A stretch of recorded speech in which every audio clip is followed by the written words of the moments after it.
Hello and welcome to episode of the Bubbs on Sports podcast. Today is Thursday, July 6th. Hope everyone's having a day so far and had a good rest of their day yesterday. We've got a lot to get into here on a Thursday program coming off of a packed night last night in the world of baseball. What a win it was for the New York Mets as they get the job done in the ninth inning, beating the Diamondbacks on a big home run, 3-2 count.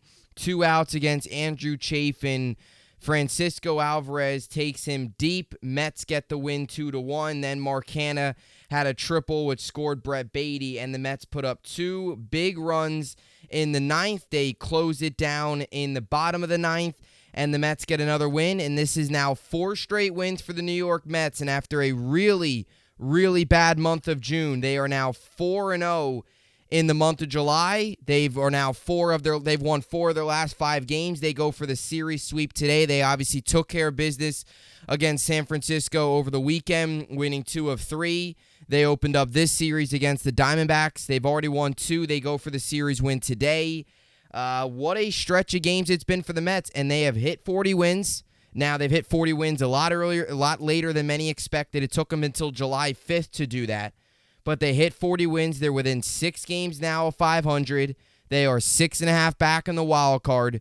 So things are not as ugly as they were a week ago. They've got to continue on this trend. They've got a big series coming up against San Diego because even though the Mets are hot right now, they haven't made up a ton of ground in the wild card because you've got teams like San Diego that are hot, and obviously, or not hot, but San Diego's won 3 straight. They took care of business against the Angels. You've also got a team in the Cubs that have won 2 straight. So there's been those teams in front of you that are within that 6-game range where they haven't quite been able to jump because of their current winning ways. And you also look at ahead of the wild card, even teams like way ahead, 6.5 games up, the teams that currently hold spots in the Phillies who are 7-3 in their last 10.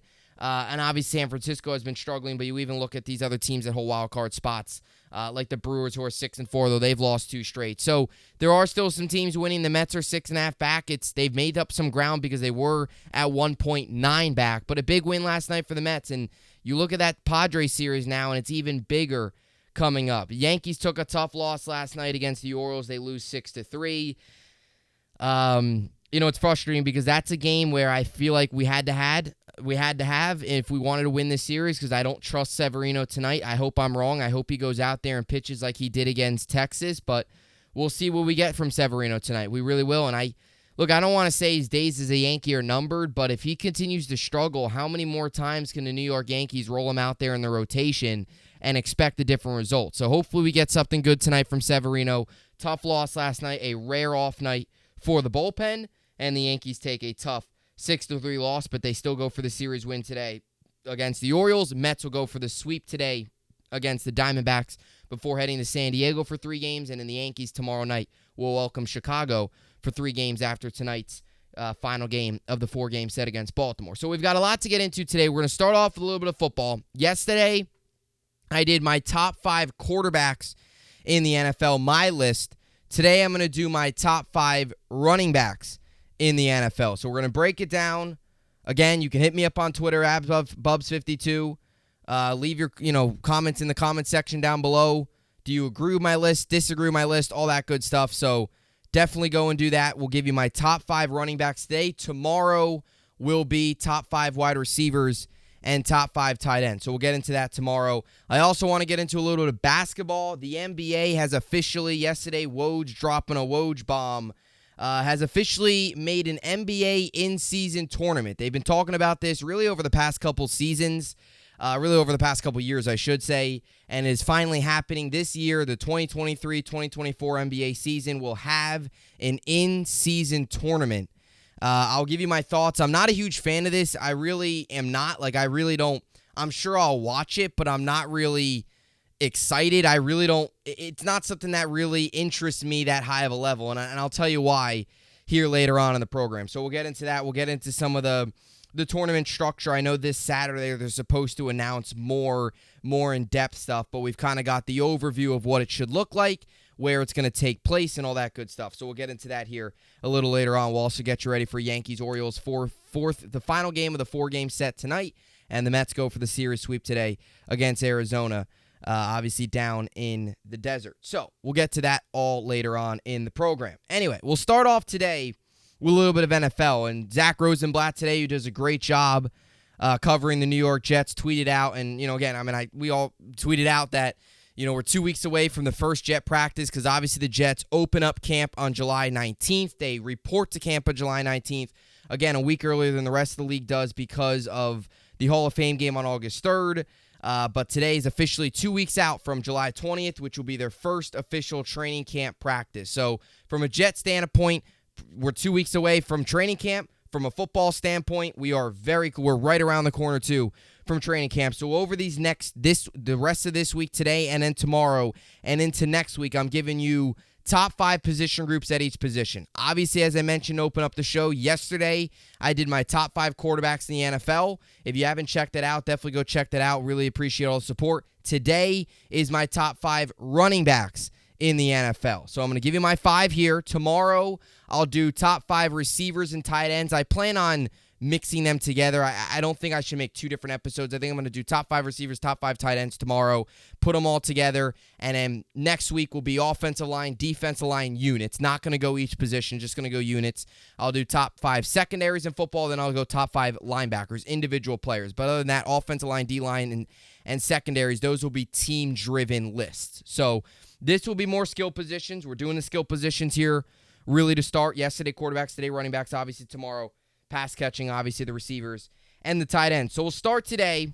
Top 5 running backs. Here we go. So as I was making my list today, I really was torn on number 5. It's tough. The running backs were a lot harder to me to make than the quarterbacks. I think the quarterbacks are pretty obvious. I think it's pretty obvious Patrick Mahomes and Joe Burrow are 1 and 2. You could maybe make a debate that somebody should be over Herbert, but I thought Herbert was pretty obvious number 5. I thought the main discussion people would probably had is Josh Allen at 3, Jalen Hurts at 4. If anything, Jalen Hurts is probably better than Josh Allen. I don't foresee people saying, maybe some people think that Josh Allen might be better than Burrow, but I think most people agree Mahomes and Burrow are set at 1 and 2. Now, running backs, that's not the case because when you look at the running backs last year, a lot of guys had big seasons, but some of those guys you wouldn't necessarily consider within the top 5 or even the most top elite category of guys. So I was really stuck on number 5. And I don't know if you could see by my note card, but I actually wrote one guy's stats on the back or on the front of it and then another guy's stats on the back because I originally was going to put Austin Eckler at number 5, and then I was stuck for about half hour. I was sitting here, not half hour, but 20 minutes I was sitting here before the show today thinking about who to put at number 5. I was looking at all the numbers, Saquon Barkley or Austin Eckler, because Austin Eckler's coming off a big season. He's coming off of a very big year in terms of fantasy. He's a very good pass-catching running back who had 1,637 total yards last year. Barkley had 1,650, and Eckler had a lot less carries than Barkley last year. Now, Barkley was still over a 1,000-yard rusher. Eckler wasn't. And when you look at his overall rankings, he ranks higher in many different statistical categories than Austin Eckler does. Now, we're talking fantasy here. Austin Eckler is one of the best running backs in football for fantasy football standards. But we're talking, again, top 5. So Eckler, to me, is just outside. I'm going to put him at number 6. And I'm going to put Saquon Barkley at number 5, but I think there's an argument for both of them to be within the top 5 running backs in the NFL. So we'll start here with Barkley. Last year, he had 1,312 rushing yards. That was 4th in the NFL. He had 10 touchdowns. That was 5th in the NFL. He averaged 4.4 yards per carry. He had 338 receiving yards. He had 1,650 total yards, and he averaged about 82 yards per game, which was 4th in the NFL. And I saw this other stat today that I wanted to include, and I included it for all the running backs, was big play, how many big plays they had, which is considered, it's called a stat, they label it as a big, and it stands for rushes of 20-plus yard rushing plays. Barkley last season had 9 20-plus yard rushing plays. That was tied for 3rd in the NFL. So when you look at most of Barkley's numbers, he was top 5 in rush yards. He was 5th in touchdowns. He was tied for 3rd in 20-plus rushing yard plays. He had 9 of those, and he was 4th in yards per game. When you look at Eckler's numbers, they were mainly more on the outside looking in. Tied for 8th in big plays, tied for 2nd in touchdowns, which is obviously big. Rush yards per game, 53.8 way on the outside.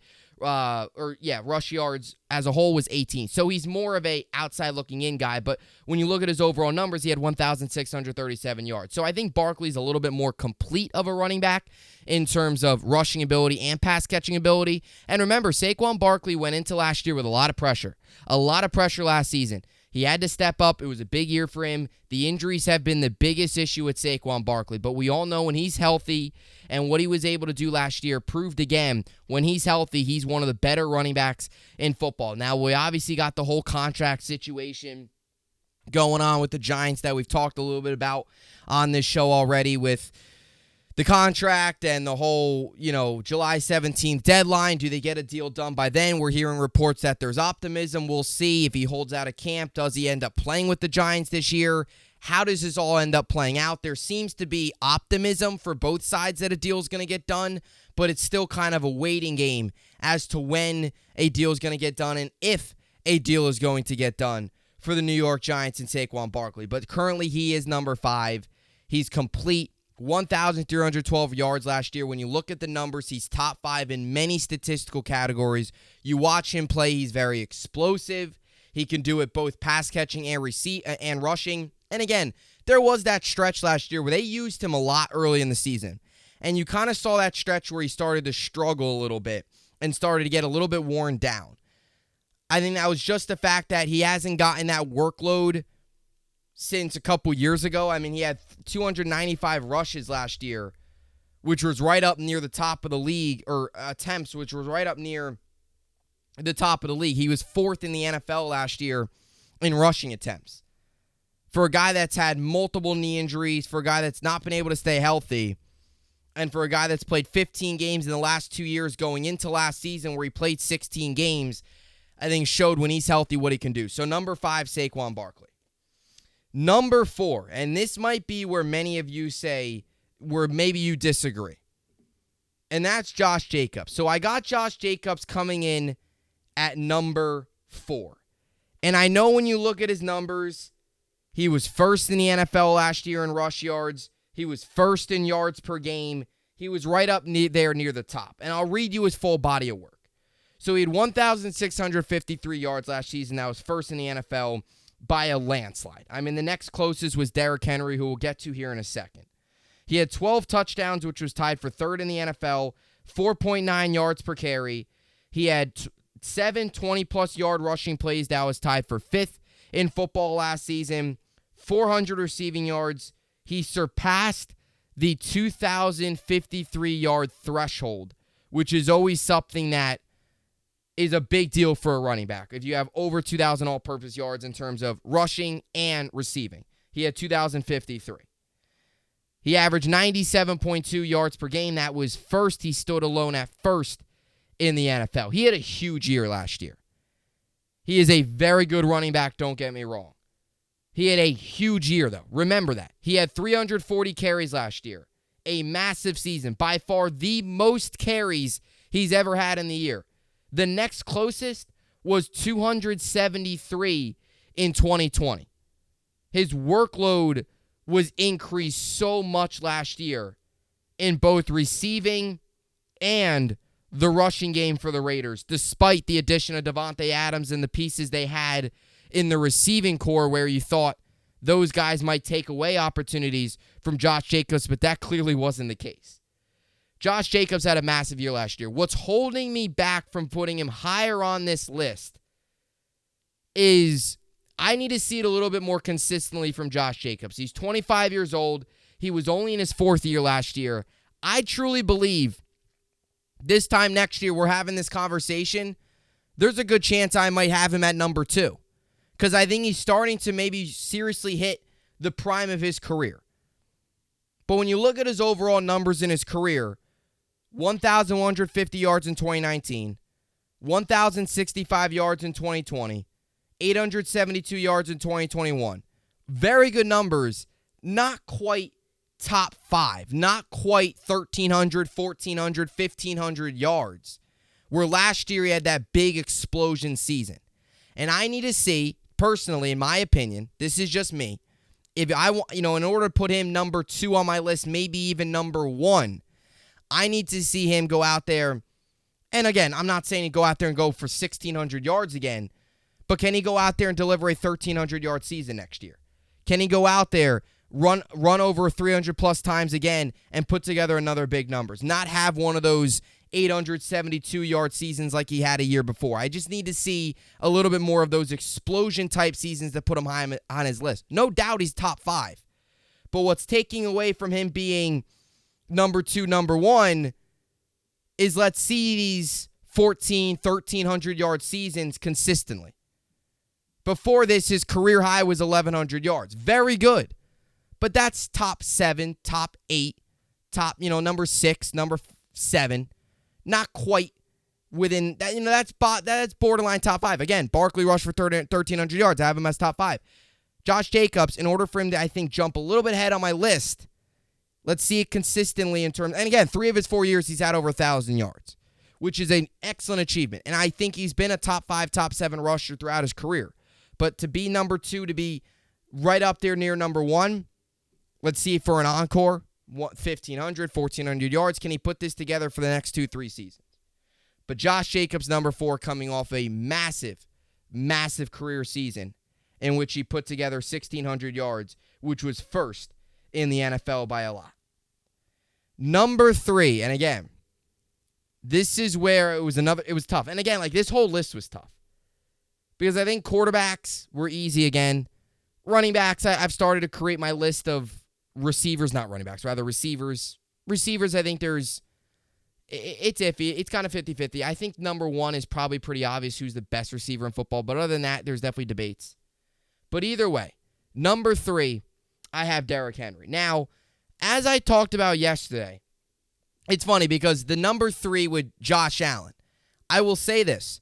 In terms of most physically opposing, dominant, physically, just pure strength and physicality, Derrick Henry is number 1 in the NFL in terms of physically imposing, just dominant running back. In terms of his stiff arms, his trucks, his size, his speed, his toughness, all that stuff, he's number 1. And I said that yesterday about Josh Allen, who I had number 3 on my list. If we're talking about most physically dominant running backs, Derrick Henry would be number 1. But we're talking overall. So Henry I have coming in at number 3. Last year he had 1,538 yards. That was second in the NFL, again, only behind Josh Jacobs, who put together the big 1,600-yard season. He had 13 touchdowns. That was tied for second in the NFL. He averaged 4.4 yards per carry. He had 10 plays of 20-plus rushing yards. That was tied for second in the NFL. He had 398 receiving yards, and he overall had 1,936 total yards, and he averaged 96.1 yards per game. That was second in the NFL. So, again, big numbers, had 1,936 total yards. Again, we're talking about most physically dominant and opposing players. Derrick Henry's right up there. Now, again, he had a lot of carries. He had 349 carries, which when you look at it was the most in the NFL. He had a very heavy workload without much of a quarterback. And I'm not taking anything away from that. Could actually support your case for him to go out there and play 16 games and be durable and be able to go out there and have 349 carries. But when you put up those numbers like that and you have that amount of carries, that's why I have him at number 3, because there's guys in front of him that have put up very similar numbers with significantly less carries. But we all know what Derrick Henry's capable of. He's a guy that can get the job done 3rd and 2, lowers his shoulder, gets you 2-3 yards, is more than capable of going out there.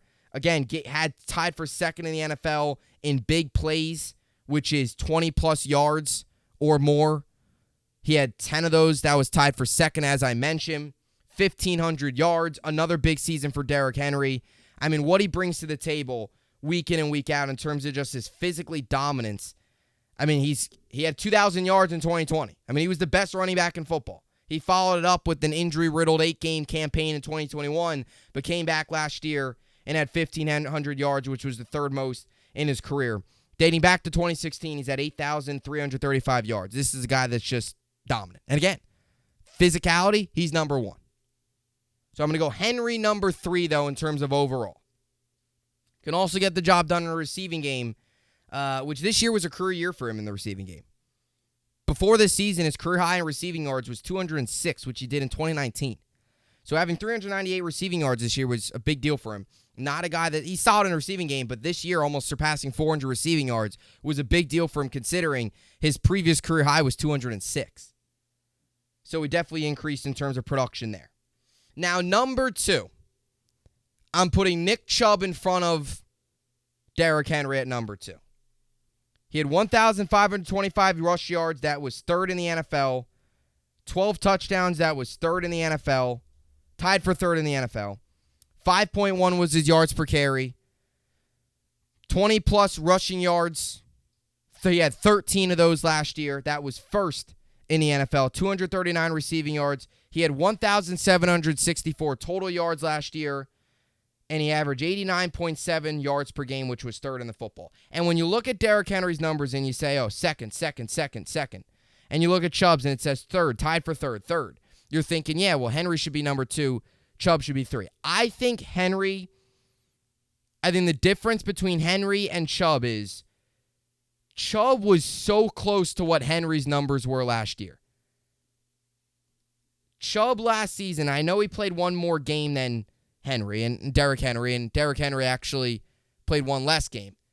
And I get that in terms of yards and stuff, but Derrick Henry had 349 carries last year. Chubb had 47 less carries than Derrick Henry. And he only had 13 less yards. He had 1 less touchdown. He averaged just about 7 less yards per game with 47 less carries. With a much lighter workload in terms of what Henry did last year at 349 carries and what Chubb did with just a smidge over 300 carries. And the 5.1 yards per carry, I think, is something that not many people talk about. I mean, this is a guy that's picking up 5 yards. This is a guy that's giving you, on a first down, giving you a 2nd and 5 opportunity, setting up your team in a very good spot. I think maybe a little bit more explosive in the open field, which is, again, the 13 20-plus yard rushing plays, which was 1st in football. He had 3 more than Derrick Henry, who was tied for 2nd. I think the 5.1 yards per carry. I think having 47 less carries and 1 more game played than Derrick Henry and still only having 13 less yards, I think shows you personally why Chubb might be a little bit better. Chubb, in my opinion, is a little underrated. I think Chubb's a little underrated. And both these guys needed, again, he's had 4 straight 1,000-yard seasons. In his career, he's had 6,341 yards. The 1 year he didn't have 1,000 yards was his rookie year, and he had 996 yards. So he was basically at 1,000. And another guy, too, that can be a solid threat in both the receiving and the rushing game last year. And a reason why he didn't have as many carries was when you have Kareem Hunt as your backup, they're going to utilize him, especially in the receiving game, in different situations, in different packages. So that, to me, is what separates. Chubb, the amount of yards he picks up on average at 5.1 is just, that's, you don't see that too often. And again, out of running backs. I know when you go on ESPN and you look at the averages and you look at some of the receivers who average 14 yards because they do a jet sweep and they get a ton of yards. But when you look at running backs, Chubb was right up there amongst all running backs in yards per carry. Runs that, guys that were actually qualified. Chubb was basically number 1 with 5 yards a carry. That, to me, what separates him and Derrick Henry. And with significantly less opportunities. So I'll put Chubb at number 2. Number 1 is Christian McCaffrey. Again, when you look at the numbers, you might say, how is he number 1? But how is he not number 1 in my opinion? He's had 1,139 rush yards last year. That was 8th in the NFL. He had 8 touchdowns. That was tied for 12th in the NFL. 4.7 was his average per carry. 741 receiving yards. He had 9 big plays, which is obviously, again, 20-plus rushing yards per play, or 20-plus rushing yard plays. That was tied for third in the NFL. And he had 1,880 yards. So, again, he had more total yards than Chubb. He had more total yards than Barkley. Right up against, Derrick Henry and Josh Jacobs in terms of total yards. To me, I think in terms of complete running backs, in terms of pure athleticism, Christian McCaffrey's the best. He's got speed. I mean, in the open field, he is extremely tough to stop. What he does in the receiving and the passing and the rushing game, I mean, this is a guy that I wouldn't be surprised if at one point we're talking about a guy that surpasses both 1,000 receiving and 1,000 rushing yards. I mean, that's how good this guy is. And he did that in 2019. Where he had 1,387 rushing yards and 1,000 receiving yards. That is so tough to do. The biggest thing with him is his injuries. But he did appear in 17 games last year between Carolina and San Francisco. Obviously being traded was a big part of that San Francisco team. Getting to the NFC Championship game was obviously the Wildcat quarterback with what happened with all the guys getting hurt, Brock Purdy and Josh Johnson going down. So I'm going to put CMC at number 1. I think he's the most complete in terms of what he does in both the receiving game and the rushing game. His athleticism, his speed. The biggest thing with him is his injuries. But I think CMC is the clear-cut number 1. I don't really think there's much of an argument outside of him. I really don't. The main argument is his health. Because when he's out there, he's dominant. Like, even the game, you look at the seasons where he was hurt. Like, he played 3 games in 2020, but he had 225 yards and 149 yards. He had, over 400 yards. Or, over 300 all-purpose yards in 3 games played. That's about 100 yards per game. Like, even in the games he played in, when he was hurt and when he was dealing with injuries throughout those seasons and he wasn't able to stay healthy, he was still able to show up in a big way. Again, 2020, 2021, the injuries were a big problem, where he played 10 games over those 2 years. But last season, he appeared in 17 games between the two with San Francisco and Carolina. And, I mean, what this guy does on a week-in and week-out basis. I mean, he's such a threat. He's such a threat out of the backfield. And I value, when I'm looking at running backs, I value receiving a lot. I do. Especially, obviously, my favorite team, the Jets. You look at Breece Hall. You look at what he can do out of the backfield. I'm hoping that Michael Carter has a bounce-back season because what he can do receiving out of the backfield is big. I'm big in that, and that's a big reason why Austin Eckler was right up near the top of my list. I mean, Austin Eckler last year had 722 receiving yards. It's a big deal. That's a big deal to me. That's, personally, I think sometimes what separates really good running backs and elite running backs is what they can do, too, as pass catchers out of the backfield, and Christian McCaffrey, by far, is the best at that and the best, in my opinion, in the league. So, again, my top 5, Saquon Barkley coming at number 5, Josh Jacobs at number 4, Derrick Henry at number 3, Nick Chubb at number 2, and coming at number 1 is Christian McCaffrey. So hit me up on Twitter at Bubbs52 or leave a comment down below. Either your list, do you agree, disagree with mine? What are your thoughts on my top 5 running backs in the NFL? And obviously tomorrow I will give you my top 5 receivers and tight ends. So we'll get to that tomorrow. I think tight ends. There's a clear cut number 1. I don't think it's very debatable, personally, in my opinion. I'm not going to spoil anything. We'll get to that tomorrow. But I think today might be one of the more controversial lists in terms of there really isn't any, again, quarterbacks. There's the obvious number 1. It's Mahomes. There's really no debate that Mahomes isn't number 1. Sure, you might, some people might be able to debate Burrow. I thought there might have been an argument to be had last year after Burrow took down Mahomes in the championship game and got to the Super Bowl. I thought there might have been a debate if Burrow took down Mahomes again this year. Maybe there would have been a debate to say, hey, Burrow went into his building twice and beat him. Is Burrow better? Maybe there's a debate. But Mahomes beat him and then won another Super Bowl. He's got 2 Super Bowls and he's appeared to 3 and Burrow's only been to 1. So Mahomes is better than Burrow. It's not that far, but it's really not much of an argument. This, on the other hand, I mean, you could sure argue all 5 of these. I mean, you can make the argument Barkley shouldn't be in the top 10. You can make the argument Derrick Henry should be ahead of Nick Chubb. You can make the strong argument Josh Jacobs should be number one after leading the league last year in the NFL. But personally, Christian McCaffrey, I think, is your number one. So now I move on here to a little bit of basketball. As the NBA yesterday announced, obviously as the offseason rolls on, the NBA yesterday announced their official in-season tournament. So we got a little bit of a Woj bomb yesterday. And again, this has been something that's been going on for a while. We've heard really about this every offseason for the last about 3 years. Really about the last 3 years, to be honest with you. And maybe I'm exaggerating a little bit, but it seems like just about every offseason we've heard rumors that they're trying to get an play-in tournament or in-season tournament. I keep wanting to say play-in tournament, but it's the in-season tournament. And now we're finally getting that this upcoming season. And I'll start off right out of the gate here. I'm not going to drag this on. I'm not going to tell you all about it and then say my thoughts. Personally, I don't really care about this at all. Like, it doesn't excite me. I don't really get the point of this. I really don't understand why the NBA is doing this. And I feel like I think it's, in my opinion, what I've seen, and maybe I'm wrong. And again, comment your feelings on this in the comment section down below. What are your thoughts on the in-season tournament coming this year? I know there's a lot of NBA fans out there that complain about the regular season grind where every night you're getting no defense, you're getting no physicality, you're getting a lot of lazy play.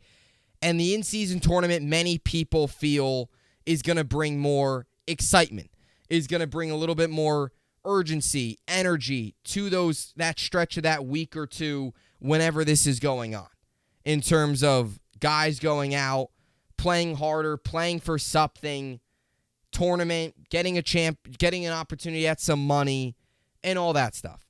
Some people feel they're going to play harder. Some people feel it's going to be helpful to get, again, in those December months where, again, the season starts October. First month, there's a lot of excitement, seeing what teams get off to a quick start, what teams get off to a slow start. But once you get into really not even December, because you got Christmas Day basketball, which is exciting. December still, I guess, a good month. But once you get into January, February, where it gets into the grind, you have no more football. You've got a lot of nothing. It's NBA and hockey on from that span of February and March. Where there's really not much on. It's NBA and hockey. And an NBA MLB spring training will start up late March. But I know there's not many people out there that care about MLB spring training. I apologize. Spring training starts all of March. But again, not many people care about that. I do, but most people don't. So probably was a better time, but I got to admit, I really don't I don't care about it. Not that I don't care about this, I'm talking about it. I do care, but I'm not really excited. I don't really think this is necessary for the NBA to do. Number one, the stats are going to count for the season. Except for the championship game, that'll be something else. So the team that technically plays for the championship will play an 83rd game. Obviously, 82 games over the course of an NBA season. The two teams that play in the championship will technically be playing an 83rd game. It's happening in December where Jake Asman, who does a great job talking Jets, he's also obviously on ESPN Radio in Houston, made a great point. And I've got to bring up the point that he made because he hit the nail right on the head. It's happening in the middle of December, which is the toughest time to bring in ratings. Nobody's going to watch. Nobody's really going to feel any sense of excitement for the in-season tournament in the middle of December when you have college football bowl season starting up and you've got December football where teams in the NFL are making their final pushes towards the postseason. Who's really going to be worried about, from Adam Silver's standpoint, in terms of timing of this in December 7th and December 9th in Vegas, which will be the championship games? If there was really a time to do it, it would be when nothing else is on. In February, in March, where it's just hockey and basketball, where there's no NFL, where there's no college football. And the NBA season is in a true, legitimate grind where night in and night out, a lot of people feel it's tough to watch because there is no defense, There's just not the same energy for each game. There's just a whole lot of laziness, a whole lot of chucking up threes and not much urgency. And it's just a grind of the season where it's just day in and day out, every other day you've got games. That would probably be the best time to do it. Not in the middle of December when everybody else is playing and you got the NFL in the heart of their season and college football. Everybody's going to be all worried about that, not the NBA in-season tournament. And what's the point of this? Is this really going to stop teams from resting players? At the end of the day, the goal is to win an NBA Finals. The goal is not to win the NBA in-season tournament. And sure, each player from the winning team will get $500K, and maybe that's a nice bonus, $500,000. Sure, it's a nice bonus for them. But that's it? That's all you're playing for? And the games and the stats are going to count for the regular season? It's basically regular season games with two of the games, the semifinals and the Final Four, being held in Vegas in a different court at a neutral site. That's basically what this is. I still don't think this is going to stop coaches from resting players. I don't think this is going to stop Kawhi Leonard from doing his whole load management. To be honest, this really doesn't do anything for the NBA. In my opinion, and sure, I'll watch. I will. I probably will. It's the regular season, in my opinion, of NBA basketball. It counts for the regular season. But when you look at it, is this really going to stop players from resting? Is this going to make these games more competitive in terms of the defense and the physicality? No. Guys aren't going to put everything on the line for an in-season tournament and risk injury in December. They just aren't. That's what the postseason's for. I feel like this is another attempt at, again, what's the point of this? What is the point of this? Again, I ask you, comment down below if you know, what is the point of an in-season tournament? What is it? Is it to get the guys to get teams to stop resting players as much and get the stars to play every night? Well, that's not going to happen because they're going to count towards regular season games. At the end of the day, again, it's in the middle of the season. It's in December. Sure, you're playing for $500,000. Okay, great. I don't think that's going to stop the Clippers from saying, oh, let's rest Kawhi Leonard. I don't think that's going to, again, and all these guys, Kevin Durant, for example, been injured a ton. Are we finally going to see a Kevin Durant-LeBron James match? Can't necessarily say that. So the Final Four will be held on December 7th and December 9th in Vegas. Which I guess gives a chance to some fans in Vegas that don't get to see basketball games to go to one. It's a fine spot to hold it. Fine, you want to put it in Vegas, okay. So there will be an initial round, then there will be a knockout round. It'll be pool play, and then obviously a final round. Every game's stats will count towards the regular season except the championship game. Again, that's technically an 83rd game on the schedule. And each player will get $500K on the winning team. That's what they're playing for. That's it. That's what they're playing for. So it just doesn't make a ton of sense to me. It really doesn't. The timing of it all is interesting in the middle of December. Why are you doing that when the NBA season's young and fresh and there's so much other stuff going on? If there's a time to do this, you should do it during the grind of the year where ratings tend to plummet and give the fans some sort of excitement, not in December. So it's interesting. It's not necessarily something that I really, again, I'll watch it. We'll talk about it on the show, I'm sure. But it's not something that I'm oh yeah, NBA in-season tournament. We needed this. This was needed. This is great. This is going to make the regular season so much more exciting. I don't think it is. So let me know your thoughts in the comments down below. I'll leave you with this final note as well. This, to me, is another example of a league, one of the four major sports leagues outside of the NFL, trying to top the NFL. This is the NBA saying, you know what? We're going to try to top the NFL. They're in the middle of December football. They're in the middle of their heart of their season, just getting ready for the postseason starting in January. Let's put an in-season tournament and try and bring them down a notch. Let's try and bring NBA back on top. That's, to me, what this is also trying to do. Let's compete against the NFL and take away viewers there. At the end of the day, the NFL is king. The NFL's king. It just is. There's no stopping it. I love baseball. I love basketball. I love hockey. I love it all.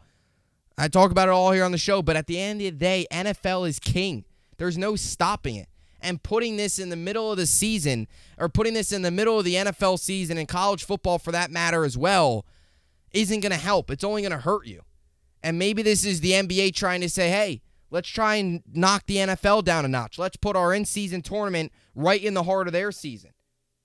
It's not going to work. It's not going to work. It's just not. Ratings would be so much better if you waited for later in the year to do this than now. Just would be. So yeah, that's to me. You know, we've seen so many attempts from other leagues to try and knock down the NFL, and it just doesn't work. It just doesn't. And here's another example of that where it's just not going to work. So those are my thoughts on the NBA's first in-season tournament coming up this year. Final Four obviously will be December 7th and December 9th in Las Vegas. And this is obviously being conversation for a while. Again, college basketball does it to start the year. They'll do like their tournaments to start the season. It's a little different, though, in college basketball because, again, teams start out with non-conference play, so it's a perfect opportunity to start non-conference games against tournament-type format. I know you see ones, you see them all over to start the year in different, tournaments in college basketball. And they obviously count towards the records and stuff like that to get some non-conference games in, which makes sense from that standpoint. This just doesn't make sense. Like, what's the need of an NBA in-season tournament? What's the need? Like, what is it? What's the need? And again, if you're going to sit here and tell me that the need is, it's tough to watch games on a night-out basis because of, there's not much energy. The guys sometimes the guys are dragging. The games drag on. Well, then don't put it in the middle or in the beginning part of the season. Make it February, March when it's truly the grind of the year and you're at game number, 60s and you're in the 50, game number 50, game number 55, game number 60 where you've only got about 20, 25 games left and you're just dragging towards the end. Put it then. Put it in the heart of the season. Not even game number 50. Put it like 40, 45 game, somewhere around that in terms of the games. Like the heart of the year where it's a grind. The season starts in October. Don't put it in the second month of the season. So the timing of it's not great either. If you would have told me this was something that was put in March, where there's nothing else on, again, Jake Asman of ESPN Radio made this great point. You put it maybe in before the All-Star game, a week before the All-Star break, and then you get the All-Star game festivities with the dunk contest, the futures game, the All-Star game itself, and you get a whole week of NBA action. It's going to help ratings big time. Putting it in the middle of December just doesn't make sense, and it doesn't really excite you. So, again, as an NBA fan, like in the middle of March, I'll admit, watching the Nets every other night, watching the Rangers, it gets to be a grind sometimes. Because at that point, you're just grinding and hoping you're just getting to the playoffs. Sometimes, the games definitely can drag. Sometimes there's low energy in those games. That's when you put it in. Give the fans something to look forward to. Not competing against the NFL and these other leagues like college football. It's just not going to work. So, that's my thoughts on the NBA in-season tournament. NFL is king. You're putting it right in the heart of their season. It's just not smart. All right. So now we move on here to the Yankees and the Mets tonight. Yankees obviously will close out their series against the Orioles tonight. You'll get Sevy on the mound versus Kyle Bradish. I can just hope Sevy gives us something good. He's 1-3 with a 6.30 ERA. Kyle Bradish comes into the game, 500 record at 4-4 and a 3.58 ERA. The Mets are back in Arizona for the final game of the 3-game set. Mets got Carlos Carrasco on the bump. He is 2-3 with a 5.94 ERA, and the Diamondbacks have Ryan Nelson on the bump. He's 5-4 with a 4.67 ERA. Mets go for the series sweep, which hasn't happened since they swept the Phillies back on the final day, 2 days of May and in the first day of June. So their last series sweep was a month ago for the New York Mets. And they look for their second series win in back-to-back series after not winning one all of June. So the Mets, maybe they're turning the page a little bit here. Got to continue to win as they get closer here to the All-Star break. 4 more games left for both the Yankees and the Mets before we hit the All-Star break and obviously the All-Star game and all that good stuff. So that'll do it for the podcast here today. Obviously, tomorrow we'll close things out for the week with my running back or with my receivers and tight ends, top 5 at those 2 position groups in football. So we'll get to that tomorrow. More football stuff coming your way and a lot more as well coming your way here on tomorrow's show. So that'll do it for the podcast here today. As always, see you all back here tomorrow. Hope you enjoyed it, and thanks for watching.